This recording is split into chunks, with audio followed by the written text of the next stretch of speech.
downloading Down Eats. So the one thing that is a little different from the old SoCo is we have a full bar. So we have a very nice signature cocktail menu, changes with the season. And then we held over the tasting menu that we used to do in Wilson. So it's a 4-course tasting menu. You get to pick one thing from each course. We were going to offer some small plates and then also offer some larger entrees as well. In the first weekend we did, 110, 120 people, and I think I sold like 3 entrees. Everybody wanted to do the tasting option, which means as the structure we have now, we've got 4 courses. You've got 2 or 3 options for each course. You pick one, and it changes pretty frequently. I may change a couple of dishes every week, so it keeps it interesting for people, but it was less that we wanted to stick with the tasting. I mean, we love that structure, but the people kind of decided where that was going to go. But the fun thing about a tasting menu, and I think why people really enjoy it, it's different because there are a lot of things that you might not normally order on a second course, say, but you're like, well, that's okay. I've got 3 other courses. I'm going to try something new. And I think that's what we were sort of known for at the last place, was introducing people to some things that they might not ordinarily try. And then we did also keep the wine pairings. So we offer a wine pairing with each course to just sort of elevate the whole dining experience. There are a few ingredients that I really enjoy working with.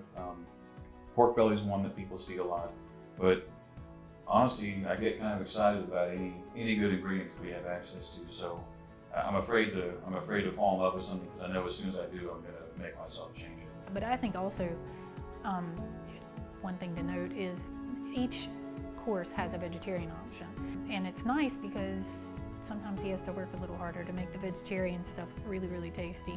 I like making the vegetarian stuff maybe more because you can get a lot of that umami out of the proteins, whether it's scallops or fish or pork, beef.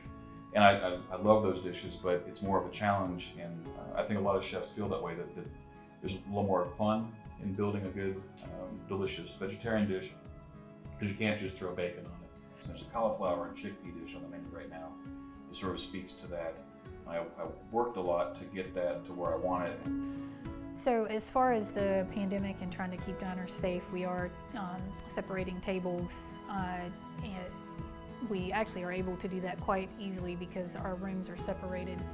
So we put people in the 4 corners of the rooms. We have patio seating, and we're able to keep people separated outside, and I think a lot of people feel more comfortable dining outside right now. Of course, we sanitize and wash our hands, and we all wear face shields during service, so we try to keep everybody, the employees and our diners, safe. We are actually going to be adding brunch on Sunday because we see that there's a missing spot for that. I think we want brunch really badly. When I'm in this restaurant, the one thing I'm always grateful for is not just the location that we're actually here in Greenville, but like I said, the support we've had from before we even met the house and fell in love with it. The Chamber of Commerce has been absolutely amazing as neighbors.